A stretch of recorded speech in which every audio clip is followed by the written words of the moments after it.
What Would Diplo Do? Is a PR exercise that actually works as TV. The world is long overdue for an EDM spoof, so much so that its beats and gags are already easily imaginable. Its lead would have a suitably generic name sourced from the DJ pseudonym playbook, onomatopoeia, verb, or just two random nonsense syllables. It would inevitably be a he, would engage in ripped from the headlines antics just anonymous enough to grant plausible deniability, like an extended version of that gag from Popstar in which Jorma Taccone wears a giant, laser-beaming helmet a la Deadmau5 that his neck can't support. And it would end, as the first episode of Viceland's What Would Diplo Do? Does, with the main character asking, faux profoundly, "Are we posers pressing buttons?" There is a version of What Would Diplo Do? That is content to be a send-up of the laptop maestro.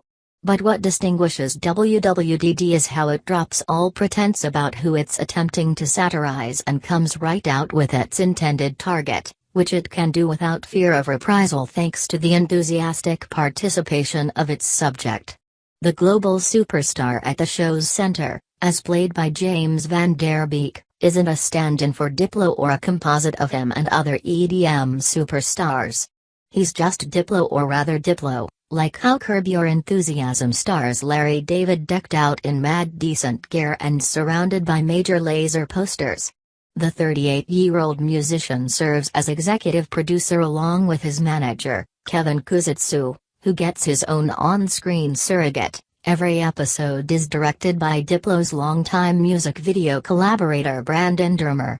Van Der Beek is also central to the project. In addition to starring, the actor also wrote, executive produced, and show-ran the entire season.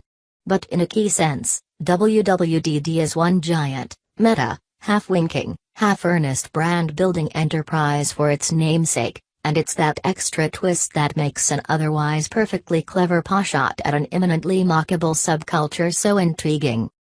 WWDD is also the first venture into scripted programming from Viceland, the budding TV network from Shane Smith's millennial-targeted media empire. Viceland's lineup has thus far been insistently on-brand, a late-night show from podcast personalities Desus and Mero, a weed cooking show called Bong Appetit, a queer travelogue hosted by Ellen Page. What Would Diplo Do?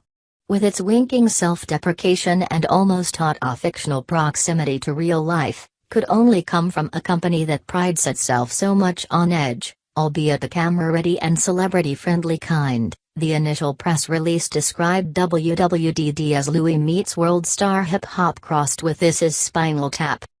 True to the name, Van Der Beek's fictional Diplo does many of the same misguided things the real one does. The first episode, which airs tonight, centers on a Twitter beef started by a needlessly provocative dispatch from Diplo himself, the same kind that got the DJ, a grown man, publicly and definitively owned by Lorde back in 2014. To make the virtual drama slightly more visually compelling than a few screenshots, we're treated to Diplo imagining the confrontation as an honest-to-God ninja fight. This time, the object of his derision isn't Lorde's pal Taylor Swift, but rather her ex Calvin Harris, played by true doppelganger Tom Sturton, who cracks wise about Swift's ex Tom Hiddleston. Apparently, a rising tide lifts all remix crafting boats. Other stunts might be more original to the show, but they fit squarely within the clueless bro persona that Diplo projects and Van Der Beek inhabits so well, insisting that he can't do his live show without a confetti cannon, embarrassing himself at a professional baseball game, taking a 12-year-old he mistakenly believes has a terminal illness to a debaucherous after-party. Much of WWDD, it turns out, is less about Diplo than the village it takes to handle him, populated by the likes of his jaded assistant and neurotic German tour manager. The general thrust of the humor is intuitive enough, implying not so coyly that the world of professional EDM is stocked with man-children wildly overpaid relative to their real yet hardly world-changing talents. Don't break your press play finger. Shokuzatsu warns as his client prepares to take the field, More surprising is how that humor is being deployed as a means for Diplo to simultaneously acknowledge and take ownership over the less flattering parts of his image.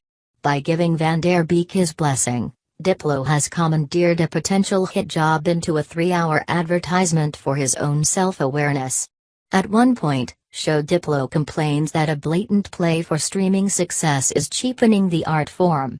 You put out a single called Bubble Butt, his social media don immediately shoots back. Funny because it's true, it's an effective ad. Too. Van der Beek doesn't pull his punches, but his Diplo ultimately comes across as charming in spite of himself. Van der Beek is hardly a stranger to such postmodern devices. This is the man who spent 2 seasons playing himself on ABC's tragically short-lived Don't Trust the Bee in Apartment 23, embracing his status as a minor celebrity past the peak of his teen soap fame in the vein of Kathy Griffin or, more recently, Spencer Pratt. By inducting Diplo into this hallowed tradition of beating jokesters to the punch or maybe just joining them while also delivering a genuinely amusing comedy, Van der Beek has created a fascinating hybrid of storytelling and PR offensive.